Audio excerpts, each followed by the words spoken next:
السلام عليكم ورحمة الله. ازيكم حبايبي متابعيني؟ عاملين ايه؟ يا رب تكونوا بخير. النهاردة ان شاء الله هقول لكم على سر كده لون السمك البلطي الجميل قوي ده، وكمان ازاي يطلع معاكي ناشف ومقرمش كده ومش شارب زيت.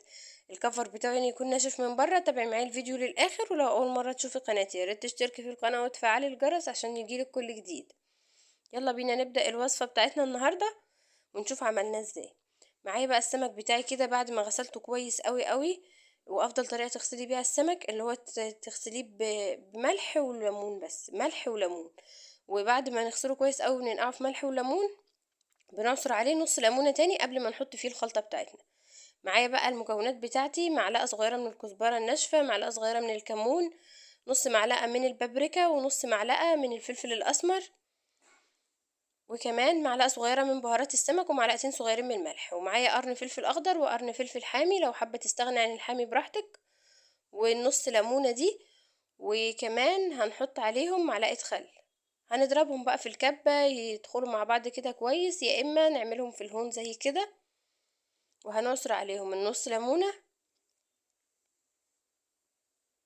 وكمان هنحط معلقة خل.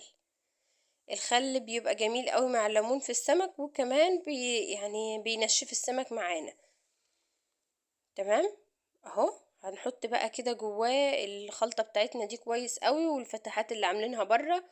وتاخدي بالك لو السمك بتاعك حجمه كبير اكبر من ده كمان لازم تعملي فيه فتحات من دي في كل ناحية، فتحتين، عشان تتأكدي ان هو يستوي كويس معاكي ويكون شارب من التتبيلة اللي انت عاملاها له. تمام.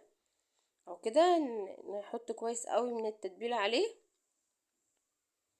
وهنسيبه في التتبيلة دي على الاقل ساعة. لو انت مثلا سبتيه من اول اليوم يبقى حلو قوي.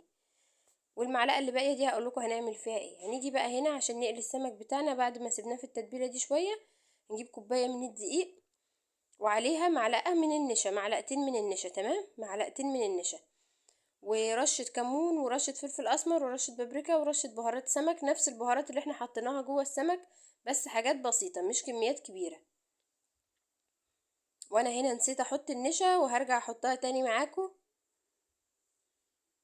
بس انا يعني باكد عليكم في النشا لان النشا اللي بتديله قرمشه من بره، تخلي الكفر بتاعه من بره ده ناشف كده ومقرمش. تمام.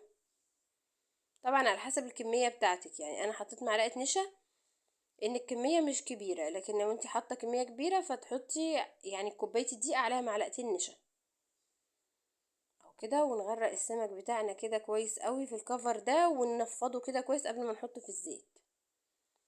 زيت سخن بقى على النار، وهنحط السمك بتاعنا ومش هنقلبه ولا نيجي ناحيته لمدة دقيقتين كده، وبعدين نوطي عليه النار على كل ناحية عشان نتأكد ان هو استوى كويس قوي من جواه. نوطي النار، وقبل ما نقلبه على الناحية التانية نعلي النار بحيث ان الكفر بتاعه ينشف ويكون مقرمش معايا، ما يكونش طري.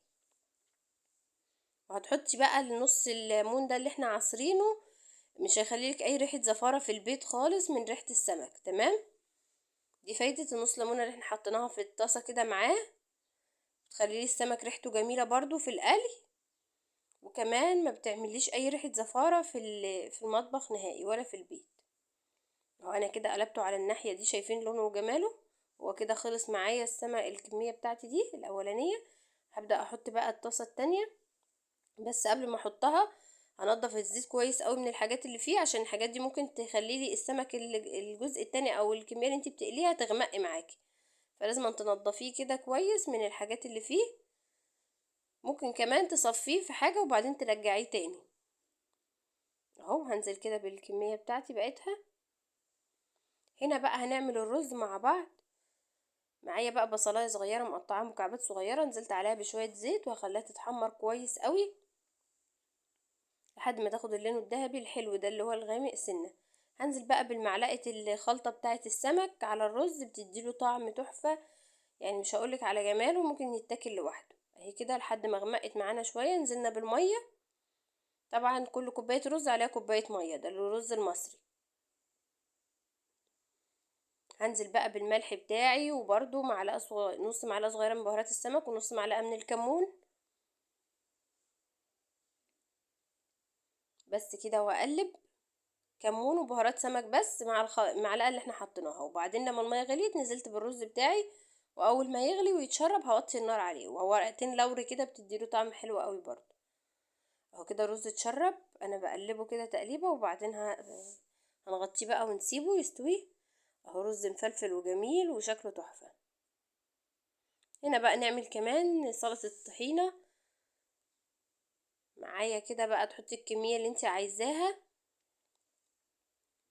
وهننزل عليها برشة خل عشان يفتح الطحينة معانا، وهنقلب كويس، وهننزل بعصرة نص ليمونة برضو، وهنقلب. هنلاحظ بقى الطحينة معانا ابتدت تكتل كده، وحطينا رشة ملح صغيرة ورشة كمون. حابة تحط لها سنة شطة براحتك. هنقلب كده، هنلاقيها كتلت معانا بقى كده يعني في الجزء ده كده بقى هنقوم حاطين المية الدافية بتاعتنا، ونبتدي نقلب تاني لحد ما تفك معانا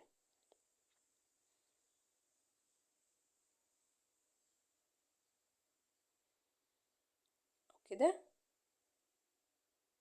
لحد ما الطحينة كده بقت جاهزة معايا مع التقليب وفكت تاني تمام اهي. وادي السمك بتاعي الجميل،